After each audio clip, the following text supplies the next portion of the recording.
Hello citizens of our nation, RAWR here, and today we're going to be talking about the brand new Marvel Cinematic Universe film, Thor, Ragnarok. Now, I love superheroes so much. I'm a big fan of Marvel, I'm a big fan of DC, I just love comic book films in general. The Marvel Cinematic Universe has been excellent thus far. They put out so many great films, and they haven't really put out any bad films at all. That being said, Thor has never been my favorite Avenger, so I wasn't as excited as I normally am for this kind of movie, but I was still looking forward to it so much, and man, I think it delivers.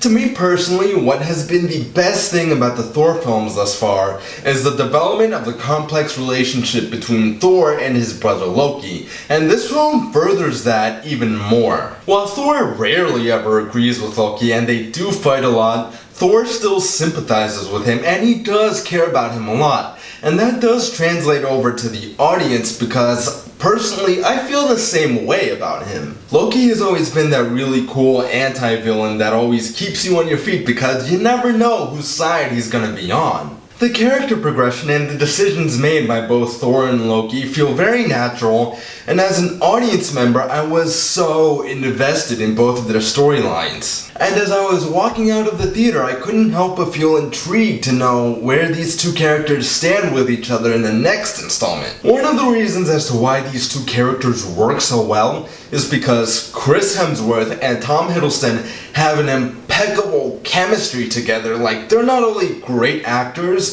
but you would really believe that these two are brothers in real life because that is how natural it feels. Thor, the Avengers, Thor the Dark World, and now Thor Ragnarok.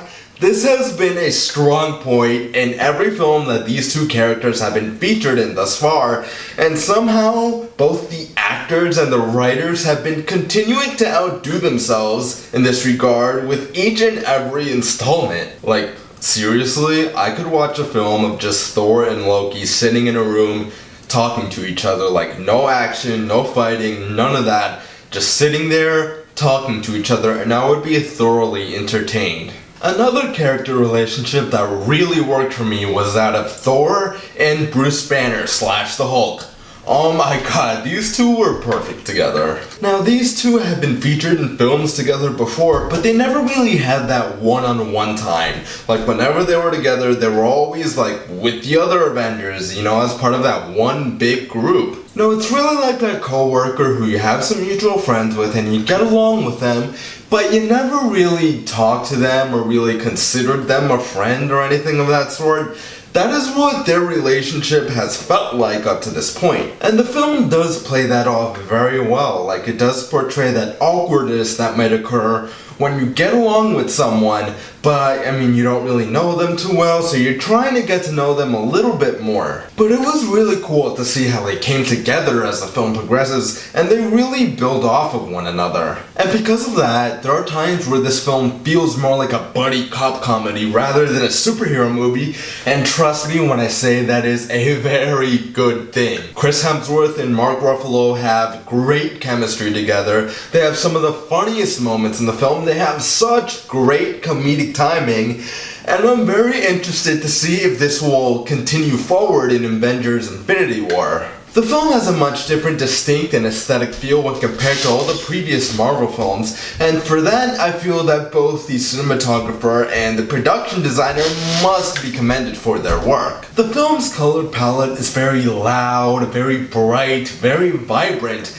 and it is much unlike any other Marvel film that we've seen before, even Guardians of the Galaxy. Meanwhile, all of the film's sets felt very rich, very lavish, even all the ones that were clearly CGI. You put these two things together and this film is such a visual treat that is such a pleasure for your eyes. As for negatives go, the only real negative that I have with this film is the same negative that I think almost all of us have with almost every other Marvel film to date.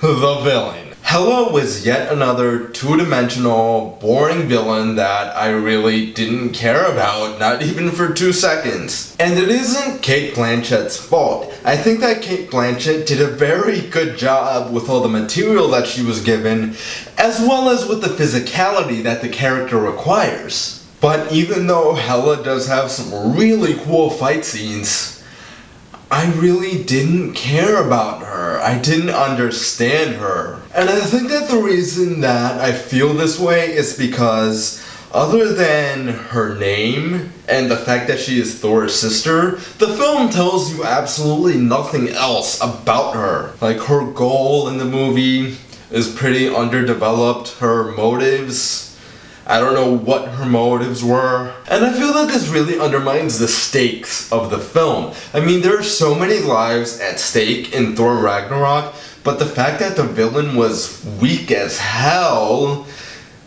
it almost doesn't matter. It made me care less about what was at stake. And it's actually really disappointing because I think that Marvel was on a good streak with the villains. I really liked Ego the Living Planet in Guardians of the Galaxy Volume 2, and I really liked Vulture in Spider-Man Homecoming. I wish that they could have continued this streak. But the one silver lining here is that Cate Blanchett is one of the most talented, most in-demand actresses working today, and you don't get an actress of her caliber to play a villain in just one movie. So I think that there is a good chance that we will see her appear as this character again. And if she does end up coming back, hopefully they will redeem her and she will be a better, more entertaining and badass villain. Overall, Thor Ragnarok is a very fun, action-packed installment of the Marvel Cinematic Universe, and it is by far the best Thor film thus far.